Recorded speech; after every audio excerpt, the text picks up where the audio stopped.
Put your favorite rapper in the cemetery. Fuck with me, I do whatever's necessary. Them haters mad because I'm next to blow. Pussy, you can take my testicles and you can suck them slow. Gliding on my dress to flow. My name is WillieDropKick from the west side of New Orleans. Repping Pyso, Hardy Boys, Mob 92. And that's what I do, man. It's music. It's Urban Underground TV. It's not where you was born at, where you was raised, you know what I'm saying? I was born across the river, you know what I'm saying? If you want to be real technical with the shit. But I lived in Algiers for a little minute until I was about 5 years old. I moved out of Algiers, been staying in Baywood Apartments in Gretna.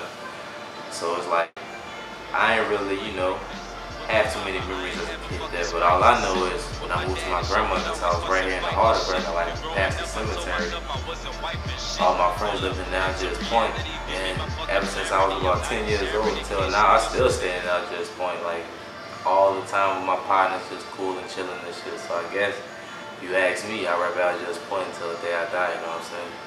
Only one can be the best ride. So when they ask me why I do it, I just do it for the west side. Who got the juice? I need some competition. I'm going in for every night that I ain't have a fucking pot to piss. Started doing music for the simple fact that after listening to music for a while, after like seeing concerts and like hearing beats, and you know that you hear melodies and like, it's not just like I just jumped into it. Like I started off writing poetry first in like my freshman year of high school, and like I was all into like that alliteration stuff and haikus and everything. And I started like reading the dictionary for a minute, got my vocabulary up, and then like I realized like I could turn this poetry into music.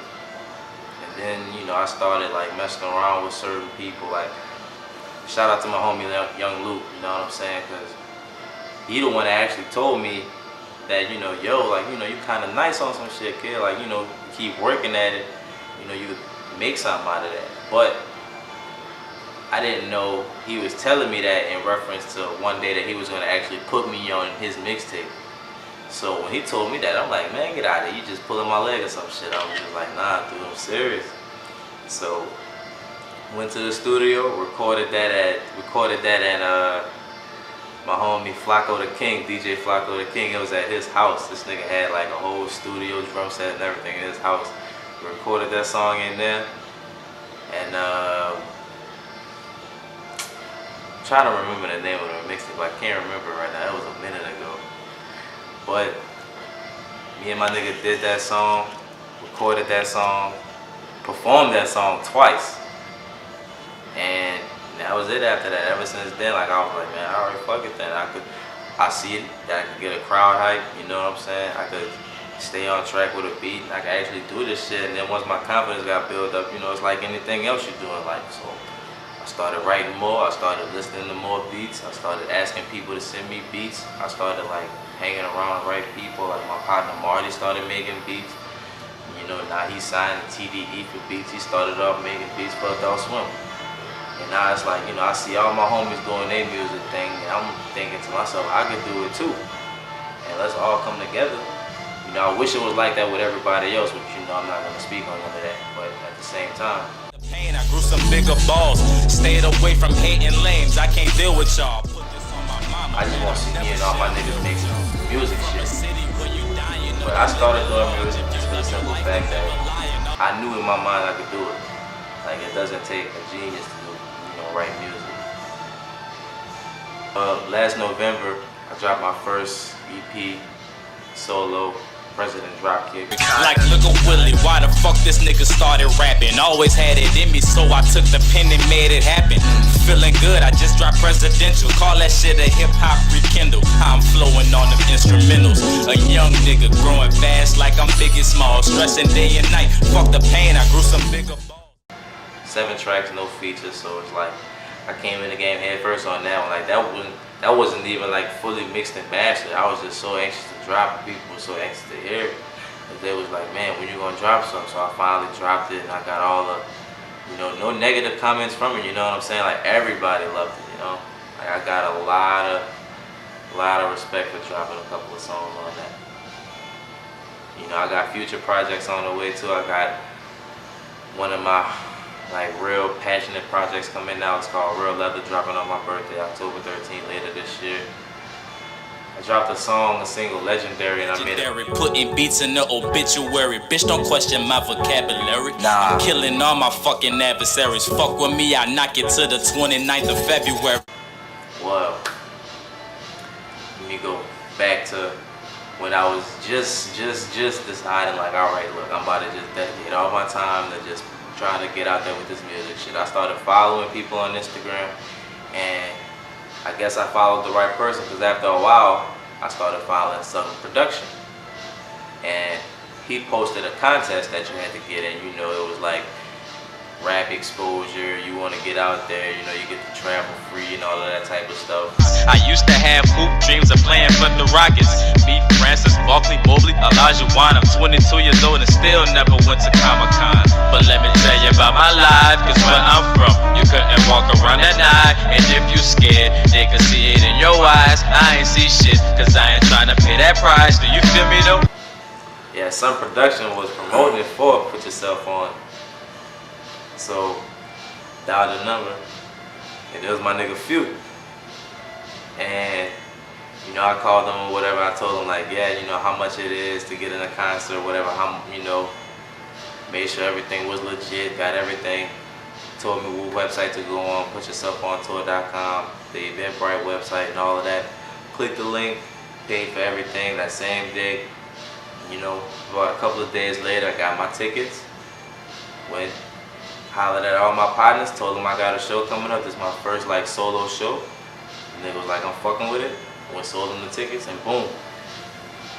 Let me see, I had 20 tickets. I probably sold all, I sold all of them like the first day, because I went around a lot. And every person that I sold the ticket to, they showed up, rocked the show out. And it was just like that. And ever since then, I just kept on rolling with it, and they kept rolling with me, you know what I'm saying? It's like they saw something in me. It's like, I didn't know that I had that type of potential. Like at that time, I didn't have that much confidence in myself. But once I saw how much confidence other people had in me, then I was like, fuck. It's like, nah, I'm not saying I got a chip on my shoulder. I'm not saying that. It's like, but in all reality, I gotta do this because now it's expected. You know what I'm saying? And now I feel like I can. Now that I feel like more than myself that I can do it in a more lyrical way that I've ever been before. And it's like, I'm gonna just keep going with it. And as long as we keep going, like, you know, we already discussed this. You know what I'm saying? Like, PYSO is the reason why I'm on right now. I'm not even gonna lie to you. Like, if you want to get yourself out there and you're really serious about your craft, holla at them. I'm telling you, man. Everybody has all the questions to ask. Everybody's wondering this and that and the third, man. Look, stop wondering and just call them. Because you never know until you try, man. I called them on a first date. Look at me now, dog. Like, I'm sitting right here in front of this camera. Like, all this shit was a blur. It's still a blur, you know what I'm saying? Like, it's not even been a full year yet, and I already did over 10 shows. Like, come on now. And everybody always got to ask me, it's legit? Or, yeah, man, you know, I got a little this, I got a little that. Man, look, you can't be broke and want to put yourself out there. Even, man, look, you got to have something, man. Nobody's going to work with you if you're going to, like, nobody wants a crackhead, you know what I'm saying? Nobody wants, like, a broke-ass nigga. I just want to, like, take the music, bring a type of different art to it, and, like, you know, just make people rock out, make people jam out when I go perform, you know? Have people really listening and vibing. And I want to make those songs that a person could go every day and listen to and not get tired of it or something, you know what I'm saying? Like a hit like that, a hit that's going to be remembered like 20 years from now. You know, like, damn, that's a real record right there. Everything I do with music, I take it as like art form, you know what I'm saying? So with this music, it's not just me writing on a sheet of paper, you know, just to create a song. Or, you know, sometimes it's real feelings, you know, sometimes it's stuff I go through, you know what I'm saying? Like, you know, everyday life shit. But at the same time, I don't just take it as music, like it's serious, way deeper than that, you know what I mean? Favorite artist growing up? I had a couple of them, so maybe I'll say about 2 or 3. It was the between like either Biggie Smalls, yeah, Eminem, and my third one had to be Nas. Cause like I used to listen to a lot of music. My dad listened to a lot of music. My mom used to wake up every day listening to Sade and stuff. But when she cut on hip hop, she'll cut on like Tribe Called Quest or like Wu-Tang Clan or somebody else. And then I just started like watching the box, and people don't know what's box. And then like watching like Dr. Dre come up and all of them stuff, and like it took me a minute to really get into music and learn the technicalities. Like, yeah, you know Dre is making those beats and rapping on them. Like, what? So it's like I hear Tupac, I hear Biggie, and I hear Eminem coming up. Eminem, that's just like the more lyrical, funny part to me.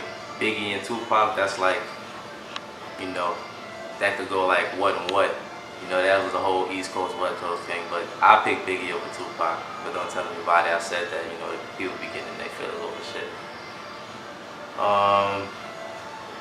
But Ready to Die was my shit. Like, all of those songs on that album, I could listen to that album on repeat.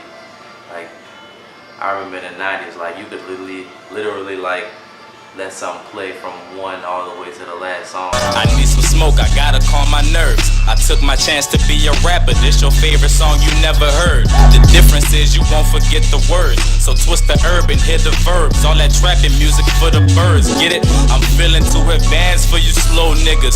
Too busy counting all these bands on you broke niggas. And nah, I don't wanna joke with ya or take no picture. Fuck everybody, trust no nigga. This that shit, I call it legendary. Putting beats in the obituary. Bitch, don't question my vocabulary. Put your favorite rapper in the cemetery. Fuck with me, I do whatever's necessary. Pussy nigga.